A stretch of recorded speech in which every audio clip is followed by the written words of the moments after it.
You're listening to the Mind Over Murder podcast. My name is Bill Thomas.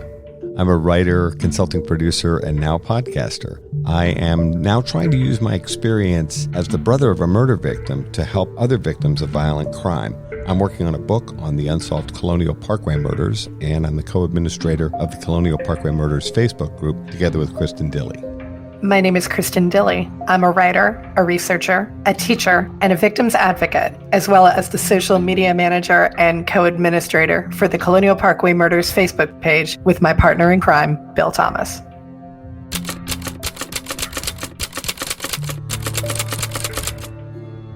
Welcome to Mind Over Murder. I'm Kristin Dilley. And I'm Bill Thomas. We are pleased to bring you this week part 2 of our conversation with Lisa Zambetti, co-host of Real Crime Profile, Killer Casting, and the casting director for the hit CBS series Criminal Minds. Oh, and a foster parent to dog Buddy, who shows up in the podcast. Yes, we loved having Buddy join us. He was a wonderful addition. He was, and I forgot until I was working on the edit that Buddy figures prominently in the last part of the podcast. Do you think Lisa will keep him, or? I know she is still fostering him right at the moment. Oh, she is, and her sons probably love it because Yes. Buddy seemed like a really sweet. We always look forward to sitting down and talking with Lisa, and this is a particularly upbeat and funny conversation, especially for those of you that are Criminal Minds fans like I am. You'll get some nice tidbits of behind-the-scenes information. I thought the two of you were going to do a really deep dive on some actors and casting choices. The thing I'm always amazed by, Kristin, is when we're talking to one of our friends who works in film and television, you're always like, oh yeah, and you know the names of the episode. That's from Clock Strikes 12. And I'm sitting there going, what? I've invested a lot of time and energy watching CSI and Criminal Minds over and over and over again. True enough, but I'm not even sure most fans know the names of the episodes. I'm blessed with a very good memory and a very vivid imagination. So put the two of them together and you've got a fangirl like me. I was waiting for obsessive personality, but you didn't mention it. I have that too. Said. We just wanted to close out here by thanking everyone for your support of Mind Over Murder. We continue to receive outstanding reviews, and I know Kristin laughs at me when I want to do this. We wanted to thank a couple of people who wrote some really nice things on Apple Podcasts this week. PW from GR writes, 5 stars, I love it, serious, interesting, great guests, very professional. I guess we'll take that. Thank you. Yeah, thank you so much. In Hampton Roads via Apple Podcasts writes, 5 stars, you were probably the first podcasters to cover the Heidi Childs David Metzler murders. For some reason or another, the majority stray away from the case. Good research, too. This got me hooked from the beginning. Well, thank you. That is so nice to hear. We really try to take the time to do the best that we can with our research process, and we try to always make sure that this is a well-researched podcast. So thank you guys very much. We do appreciate every time that you take a moment to leave us a rating or a review, and we appreciate the times that you interact with us on our social media pages. So please do keep that up. We really appreciate it. We love interacting with our listeners. I know that for many people, 2020 has been the equivalent of a dumpster fire. Yeah, you can say that again. Yeah, but for us, 2020 is always going to be the year that we launched our podcast. And even though it has been a very challenging year in a lot of ways for a lot of people, as a teacher, this has been the most challenging year of my teaching career. So much good for us personally and professionally has come out of this year that I can't look at 2020 as a total loss. It's not something that I want to throw away because this has been a really great year and we have enjoyed growing our podcast and learning and improving as we go along. So 2020 dumpster fire, yes, but utterly forgettable. No, some good stuff did come out of it. And joining us again is Lisa Zambetti, casting director from Criminal Minds, co-host of Real Crime Profile, and co-host of Killer Casting. Thanks for joining us again, Lisa. Oh my God, it is my pleasure. The more time I can spend with you, the better. I've missed you both so much. And it's so funny because the true crime genre is really a family. You start to meet people. We were just talking off microphone about our friend Gemma Hoskins, who I was such a fan of in The Keepers. And I had the privilege of meeting her at a crime con a couple years ago. And she's become my badass fairy godmother. And meeting you, Kristin, and Bill, of course, is my love. It's just great to be with you and to connect. We can't be in person, but someday, hopefully, I will travel to where Bill is and stay in his bee and we were enjoy that. We were discussing the fact that this is really fun for the three of us to be together. And then someday we'll do this in person again. Yes. And I feel the same way with my own family. I was talking to my brothers today. Hopefully things will settle down and we'll be able to see each other in person. So last episode, you told us a lot about your life on Criminal Minds and on Real Crime Profile, but we definitely want to highlight your new podcast, which is called Killer Casting. So what prompted you to create Killer Casting? Oh my goodness. So our fans from, almost like Criminal Minds, our fans from Real Crime Profile really prompted this because, as I was saying last episode, we mostly cover very tragic cases on Real Crime Profile, but every once in a while we will cover a television show or a documentary or a film or something like that.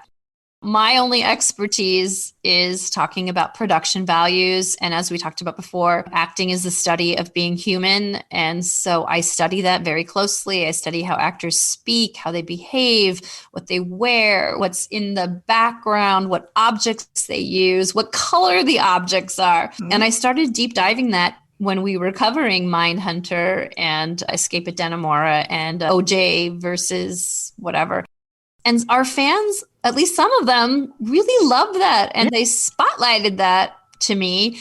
And I was like, oh, I'm so glad somebody gets that somebody is as interested in that weird detail. And of course, all of my colleagues in the entertainment industry, we can talk about this all day long. We could talk about all these kinds of choices all day long. And all the thought that goes into everything in a production, that is a thought, that is a design, that is a choice, or a not a choice, or something that was disregarded, or something that was not attended to. And I can only talk about that with the very inside baseball people in my life. But when I realized that our listeners really loved that I was breaking down the wallpaper and the pattern in somebody's blouse as significant, I realized the beauty of podcasting, and you guys know this, whatever niche you're interested in, if you love pickles, there's going to be a podcast about pickles. Whatever you love, you don't have to worry about the network giving you your ratings numbers every week and worrying, am I going to be taken off the air? Am I going to only get 20 episodes this season? With a podcast, you are you, and you can be you and all the crazy, weird, idiosyncratic things that make you special. And I thought, there's nobody weirder than me. Why don't I just do a podcast with two of my favorite people in the world who have, and I cast this podcast very well, I must say, because I cast it with a Texan and an Australian who have very different voices than me.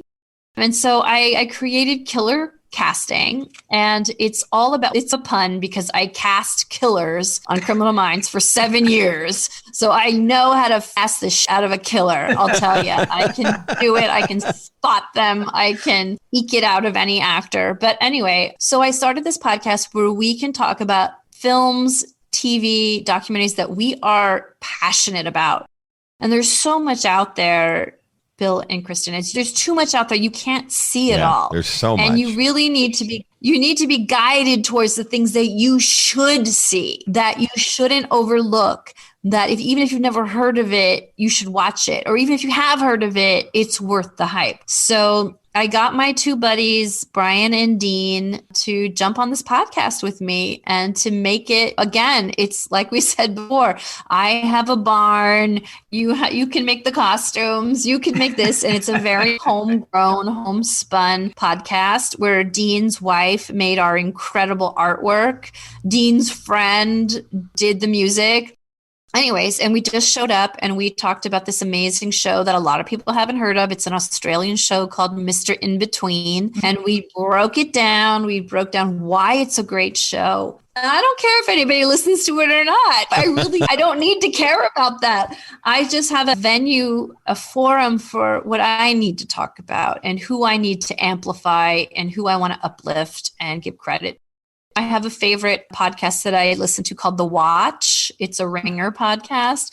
And it's the same thing. It's just these two guys who've been friends forever who talk about whatever show they want to talk about. And I love it. And sometimes it shows that I don't watch, but I love hearing them talk about the shows. And sometimes it is like Game of Thrones. They'll cover Game of Thrones and why it's so special. Specifically why.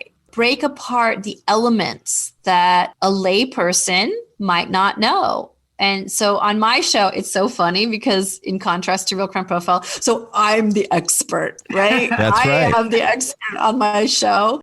And Dean he's a Real Crime Profile fan. That's how I met him. He's a longtime listener, but he's a TV buff. He's fantastic. He's a fan. And Brian was my assistant and now has worked on many other shows. So we all have different to view, and it's so fun. Dean takes on the role you have on Real Crime Profile, in that he is a bit more of the civilian. I'm not taking anything away from him when I say that. Absolutely. But it's like the role that you perform on Real Crime Profile, where he steps in a little bit for the audience, and the other two people, in this case, are experts on casting and production choices.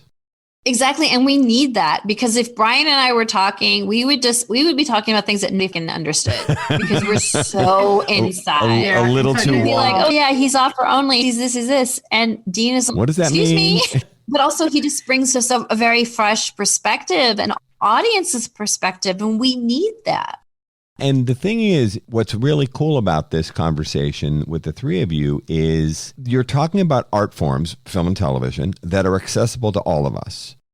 Heck, actually, with COVID, we are watching more TV and online entertainment than ever before. Yep. The expertise that you bring to analyzing actors and a production and the decisions that were made can add to our enjoyment of the show. In other words, there are things that you could go back and watch, like a cool series like Game of Thrones, and maybe watch the show. I made a note the other day when you mentioned Mr. In Between. I haven't seen the show yet, but I made a note to say that if you think that's a worthwhile show, and I know what an expert you are, then that means I'm going to make time to watch it. No, it's like a couple of weeks ago, The Queen's Gambit. A lot of people whose Yes. opinion, Oh, I have to watch that. I have to watch that now. Yes. Well, yes, a lot yes. of people, actors, producers, and other people whose opinions I totally respected. It's not a true crime show, not at all. But both Pamela, my partner, and I were hearing, we got to check out this show, The Queen's Gambit, because the buzz was beginning to build, but it was beginning to build among people that worked in film and TV whose opinions I really respected.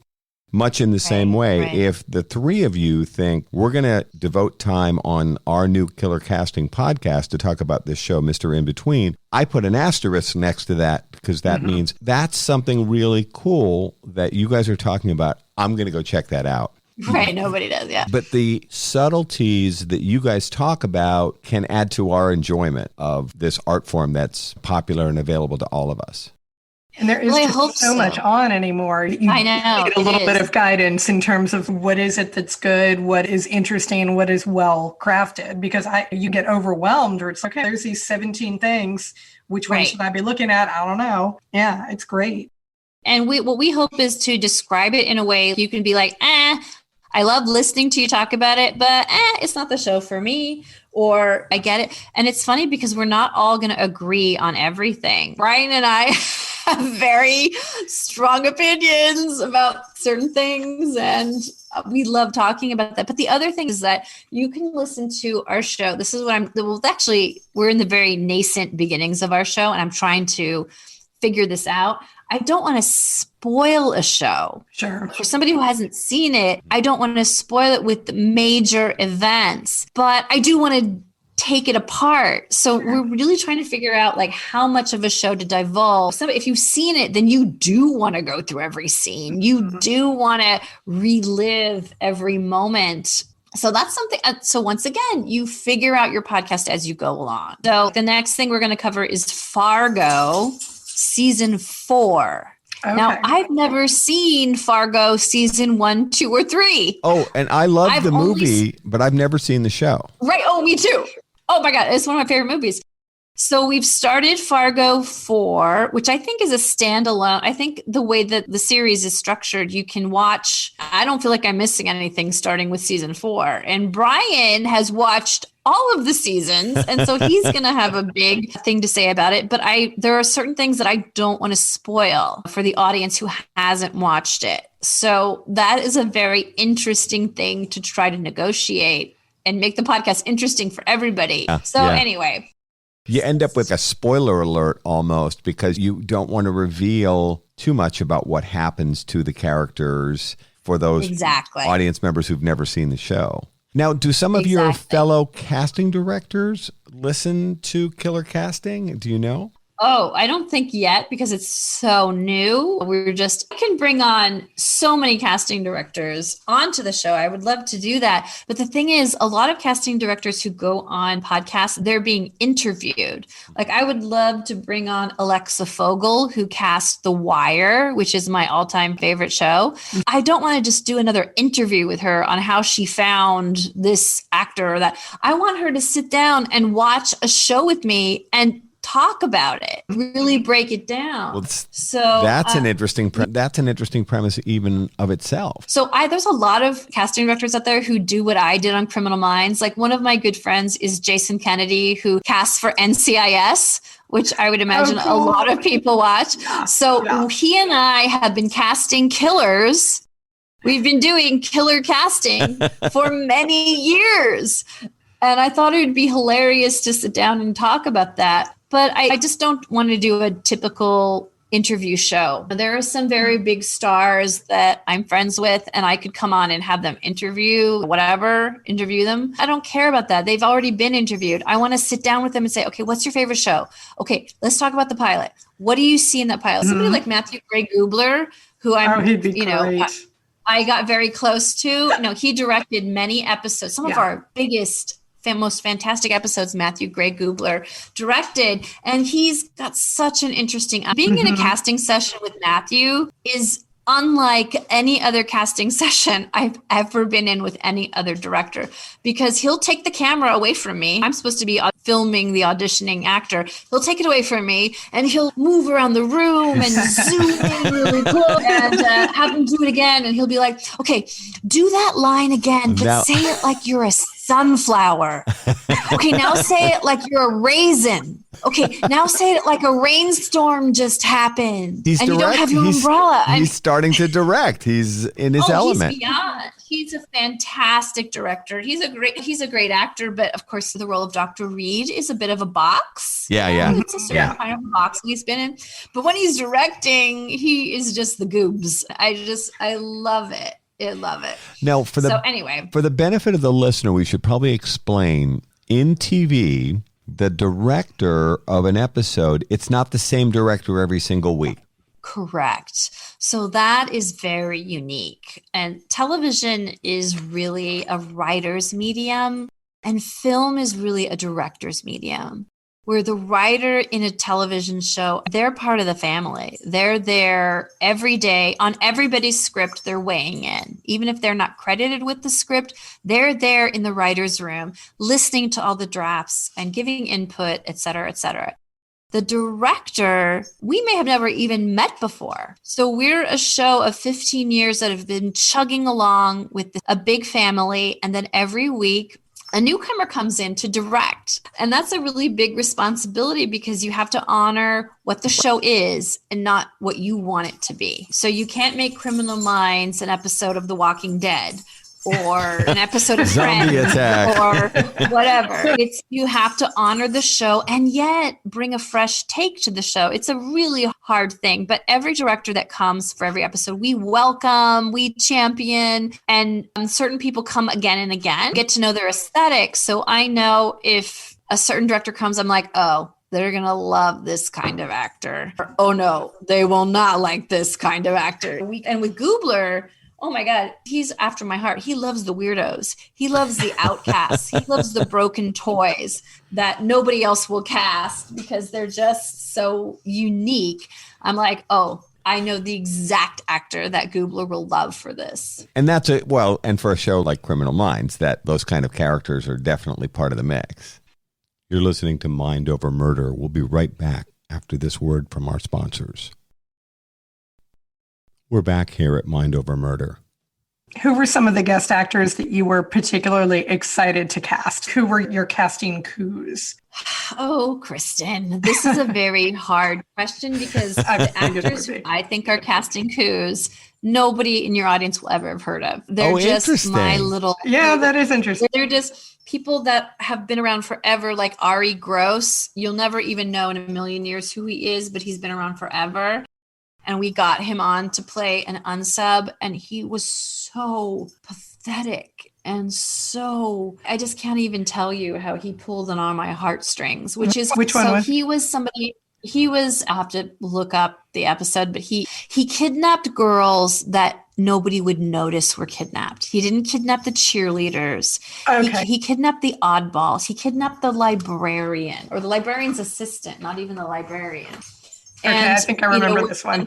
When the mother came forth to say that her daughter was missing, nobody believed her because they were like, nobody would kidnap your daughter. Why would they? You're poor. She's not pretty. She's not, or whatever. And he would pretend to be disabled and then lure them into his car and stuff. Ari has had a long career, and I saw him in a play, a Chekhov play, like a few months before the episode, before I got the script for the episode. And I was like, oh my God, he's so amazing. Yeah. Somebody needs to keep casting him. And it's crazy. But when he came to the table read, I was like a fangirl. And everybody's like, why are you so freaking? I don't freak out about Shamar Moore, or I don't freak out about like really big stars. But somebody like Ari, who has just been grinding for decades. I love, and anybody from The Wire that I could cast. We were able to cast a few people from The Wire. I take as a personal check, but that's me because I'm a weirdo. If you haven't figured out by now, I'm a weirdo, and I'm not your typical. I'm not a Hollywood person. Buddy. I'm not a Hollywood person at all. I'm very down to earth. I don't know. You guys know. So the things that impress me are different maybe than others. But I loved casting Danny Glover. That was amazing. Casting Jane Lynch. When we have the budget to be able to afford a pricier, more well-known actor, that's always great. Sharon Lawrence did a fantastic turn for us. I really like her. It was so amazing. Getting her was just, and that's the thing. I knew we had a role that she would. I knew we had a role that she had not played. I'd seen her on Shameless. And I'm like, why are they wasting her on Shameless? It was such a small little arc that she had. I was like, I've got something that she will act the shit out of. And she did. So anyway. It was tremendous. Would people come in for actors and agents talk about their quote? In other words, they've got a certain price level that they won't go beneath. Television changed in that a lot of terrific actors that wouldn't have done television then found themselves. There were less interesting roles in movies and that sort of thing. And so a lot of people that wouldn't do television shifted over and said, absolutely, I'll do television. Would there be situations where there'd be people you think we could never afford him or her, where they actually were interested in a great story, a great role? Would they come in and work for less than their quote? Again, this is like what we were talking about. Okay, so I should explain. In the last year, you're not even allowed to ask for quotes anymore. You used to be able to say, okay, and so we want them. So what was their quote on NCIS, or what did they get paid on, whatever. And so then we would know if we could afford them or not. You can't ask that anymore. And the agents can't say that anymore. They can't say, wow, he got $50,000 for one day. You're going to have to meet their quote. We're not allowed to do that anymore. I think it's more of a content question than a money question. At a certain point in an actor's career, they're not getting called in for the leading lady anymore. They're not getting called in for the hero anymore. And they're frustrated and they want to work. And so, of course, and television is still in its golden age where the best roles are on TV. You can have an extended experience with a character. People talk about story arc a lot. So it's a little bit easier to approach quote unquote film actors and say, hey, you've never been able to play this. Nobody in a studio will ever cast you as this. Come here and you can play this. Sometimes, like we were talking about with C. Thomas Howell, it can totally open up a whole other career for you. Yeah. That's the art of it. That's the fun part of where you look at all the people who are doing series now. Kevin Costner is doing a series. So many big stars are doing a series, whether it's on Netflix or other streaming services or whatever. So they're more in reach now. It's all about the material, Bill. I swear. It's not even about the money. The money is about the agent doing their agenting. It's about material. And I cast indie films that have no money, that have like $100 a day for somebody. But if it's material that an actor would never be asked to do, that matters to them, especially if they've got all the money in the world already. They don't need to do this job for the money, but it's an amazing role that will open up a whole new audience for them, maybe a younger audience. Then that's my currency. My currency is that and not the pay. So what are some of the projects that you're working on right now? You'd mentioned some indie films. What else is going on in Lisa's world? I wish I could tell you everything that was going on. The weird thing is I can't. Oh, sure. But, no, that's understandable. COVID really, as with everyone, stopped many of the projects and many of the pilots that I was doing. Yes. And we'll see if they'll resume again. I was lucky enough to do a pilot with a director and writer called Taika Waititi. So if you've seen Jojo Rabbit, that's Taika. That was his Oscar-winning directing, writing, and acting. And so I was able to do a pilot with him and Sterling Harjo, and it's all about the Native American community. And so I was able to go to Oklahoma. I went to Oklahoma and drove all around Oklahoma looking for Native American talent, whether you'd ever acted, never acted. Really? Woke up one morning and said, I want to act today. We saw you. I went to the biggest cities in Oklahoma City and Tulsa, and then drove out to the nether regions of Oklahoma and met. The thing is, when a Native American Indigenous actor comes to an audition, they don't come alone. They bring their family. They bring their parents, their grandparents, their aunties, their nieces and nephews, their sisters and brothers. It's a family. I met hundreds of actors, but thousands of families, because it's such a big deal to be represented in a television show for Indigenous actors. And it's to get a job as a series regular on a show can lift a family out of poverty it's a big deal. And it's a very different experience auditioning Native American actors in their communities than it is being in LA and calling an agent. Most of these people didn't have agents, and you're meeting them where they are. You're meeting their acting skills where they are, and you're helping them to be able to be themselves. That's all we want. We want them to be themselves. We want them to be authentic in these very authentic roles. So it was an absolute privilege for me to do this. And it made me, when I watched Tiger King like a couple months later, and I saw this person saying, Oklahoma is the meth capital of the world. I'm like, no, it's not. And that's purely based on my experience with all of these Native American families I saw every kind of actor. I saw trans actors. I saw 11-year-old actors. I saw 27-year-old actors. I saw every kind of gender identity. It was just an amazing experience. And I was very protective when we did our episodes on Tiger King about casting aspersions on people in Oklahoma. So I was defending that while still acknowledging that addiction and suffering does happen in the Indigenous community, do struggle with that, but they are not the meth capital of the world, and they should never be referred to as that. Sorry, I just need to get that out there. That's fine. Speaking of COVID, Do you have any sense, are some productions moving forward with COVID precautions in place? It just seems like it would be very challenging to work. There's so many people behind the camera as opposed to the 2, 3, 4 people who are in front of the camera. There's all these other people. Are productions able to move forward in terms of film and television? So, Bill, as a SAG-AFTRA representative yourself, you should be very proud of the union because they have been at the forefront of protecting actors and crew for anything going forward. They sent a white paper to Governor Newsom saying, this is how we can keep people safe.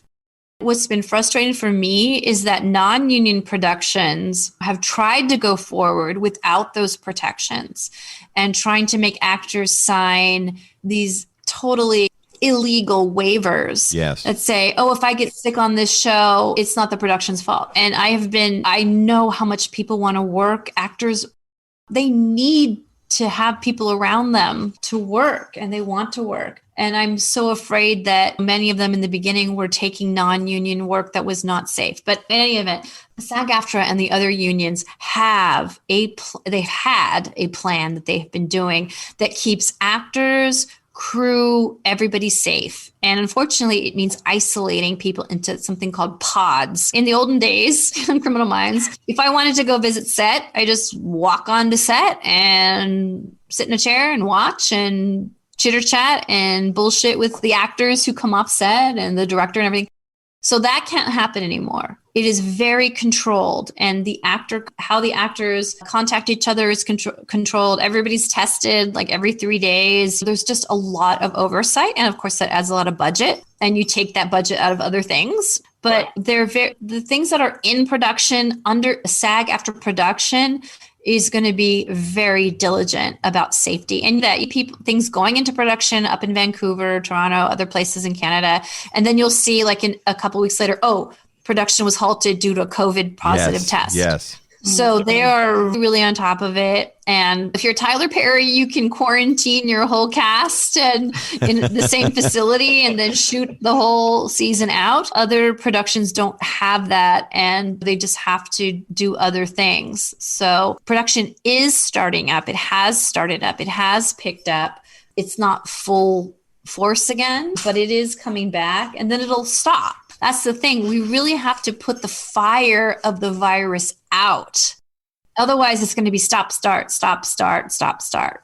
So we are moving forward as quickly as we can. Like me, I haven't been able to hire an assistant because I have to do everything myself. I can't be in an office with an assistant. Oh, that's right. It just doesn't make financial sense, and it's not safe. I don't need an assistant because I'm not having live auditions where an assistant would have to be shepherding actors back and forth or doing anything. I just do it all myself.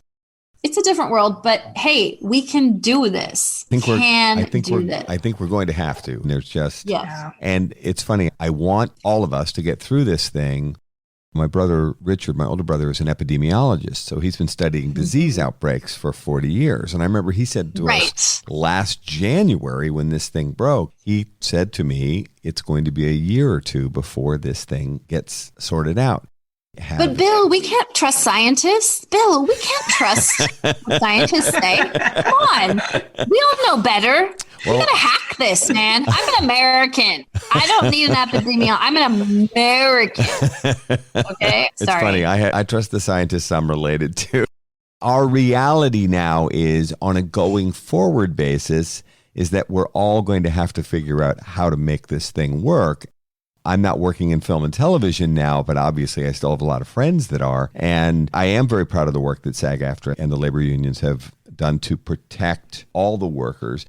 But it is difficult when you think about the logistics of bringing potentially dozens in a small production or hundreds in a large production of people together to allow them to work. And as you were saying, the kind of freedom that you would have had as a casting director to come and go, those kind of things are so limited now.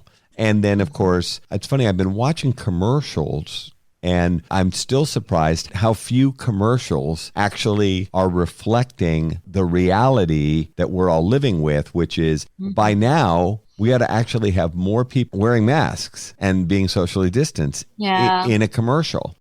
We're not seeing that very much. Now, when I watch the news, and of course, we've been watching a lot of news lately, you see a lot of folks on camera with masks. But when I leave the house today, I'm going to have a mask on. I'm going to go to the grocery store, and I'm going to be doing everything I can to be careful. And yet, in a situation where you're presenting a production that's supposed to be a timeless story, it's not likely that the story is going to be built around a bunch of people wearing masks. I don't know about that.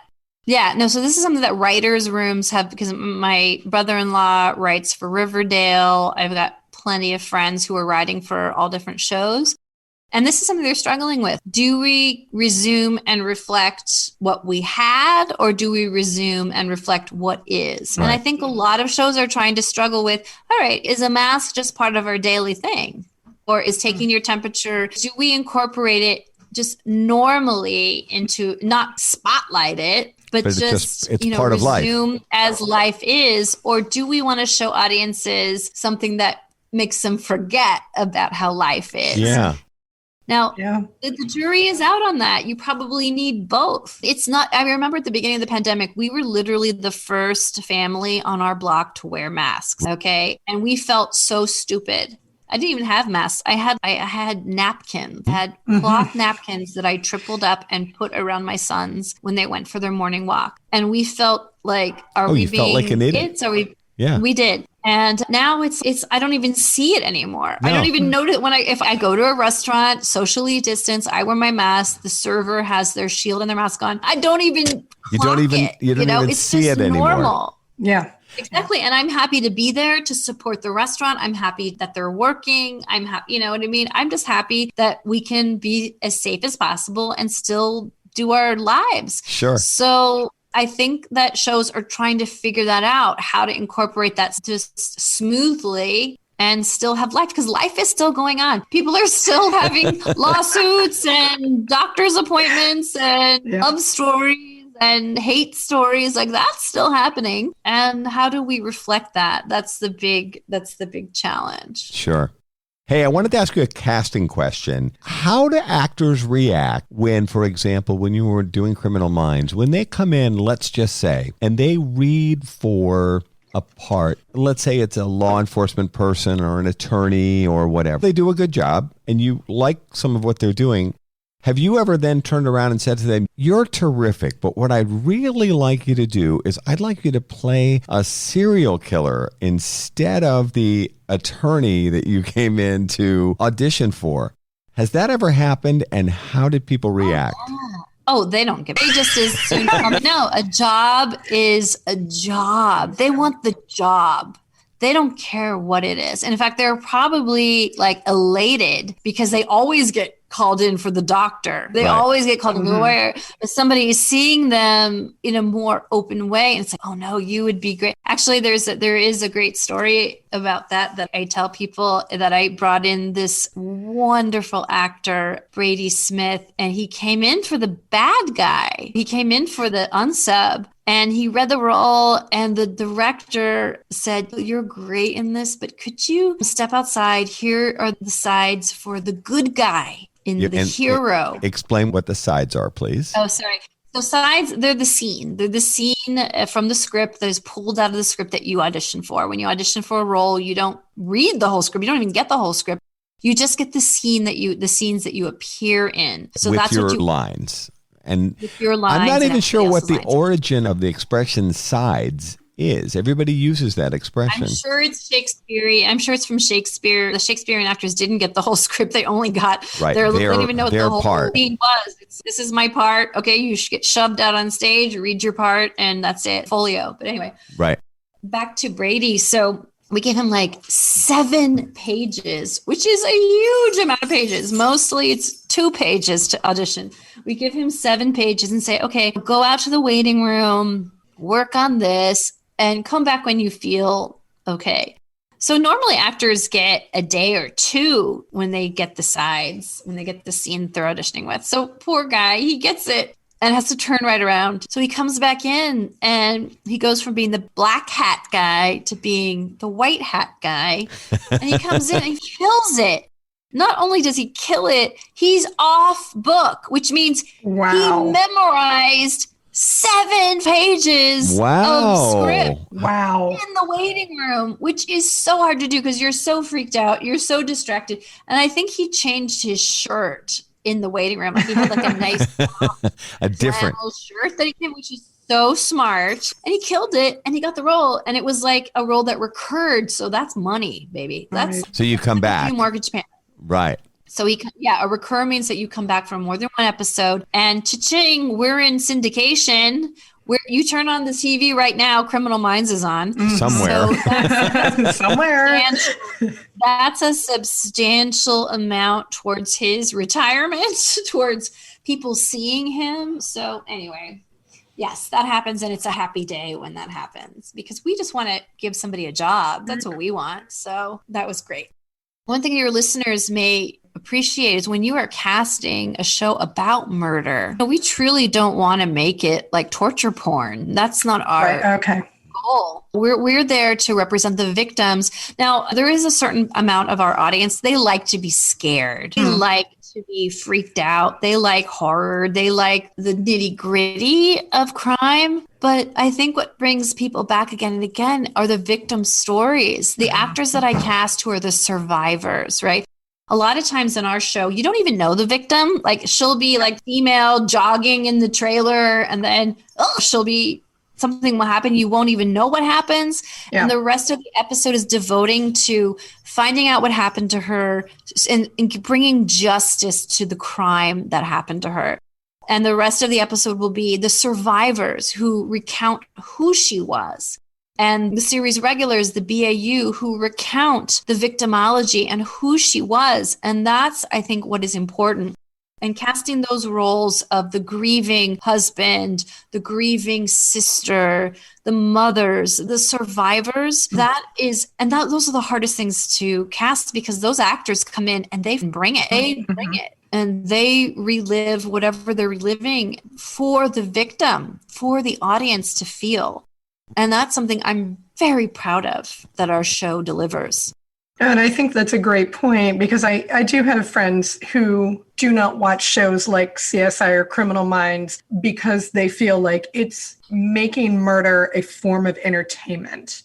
It's good to know that you guys are aware of that and that you are doing your best to be as respectful as possible of the fact that behind every crime, there is a grieving family, there is a victim, and there are people who want to see justice done. And Bill and Kristin, we just did an interview with someone who heads a national victims advocacy service. And one thing she said is 95% of offenders, right? 95% of the people who kill and who torture and who are in prison, they were victims. Yes, exactly. They learned it from somewhere. And in our show, many times, and Jim can talk about this at length, when you look at a serial killer, you're looking at a damaged person. Now, that doesn't excuse them from their crime. It does not excuse them from their actions. But we have to understand that. We have to understand what the making of a murderer means. And we have to stop that. We have to preempt that. So in many of the psychopaths that we cast on Criminal Minds, I look for that. I look for the human within the psychopath. And we pay tribute to that many times on Criminal Minds, where we'll show a flashback of the offender as a child and the things that they have to go through. And by the way, casting a child to portray that, that is not fun. Wow, yeah. And I've had to make many children cry. And you I horrible try to protect thing, this. you. I'm terrible. Oh my God.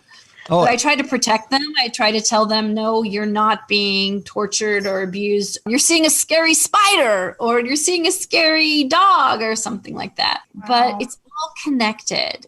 And I really hope that people listening know that those of us on the production side put a great deal of thought into this. And we don't see it as torture porn. We don't see it as exploitation. And you might, and that's understood. And bless you, God bless you. But we really have a different point of view. Hi, buddy. Hi. but I know we're going to go see Let's Buddy. not Poor Buddy. He's been so good. He has been so good. I think Buddy has enjoyed this podcast. And I think so too. Buddy, for those of you that are listening to this episode, he showed up in our last episode. He is a foster dog and there he is. And he's been Lisa's constant companion throughout this entire podcast. Emergency foster. Please, folks, if you can be a foster, please do. It's so worth it. And poor Buddy was in an abusive house and they called me last night and he can't say no. And all he wants is love. So why not? Thank you so much, Lisa, for taking the time to hang out with us, to fill us in on life in Criminal Minds and on all of your doings, both on the podcast sphere and in the casting sphere as well. We can't thank you enough for spending time with us. Oh, thank you. We encourage our listeners to be looking for you on your 2 podcasts now, Real Crime Profile and Killer Casting. Thank you. And I want you guys to come on Killer Casting because I want to know what you're watching. Besides Criminal Casting, please subscribe to Killer Casting so you can catch Bill and Kristin come on and talk about shows and help me break them down. And that would be so much fun. For now, that's going to do it for this episode of Mind Over Murder. We'll see you next time.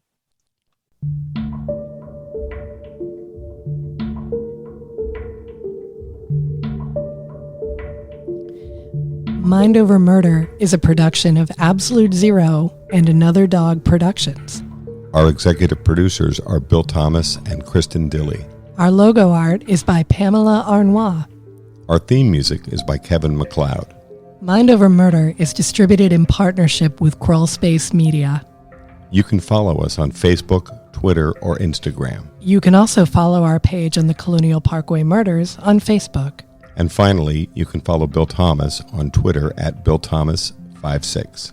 Thank you for listening to Mind Over Murder.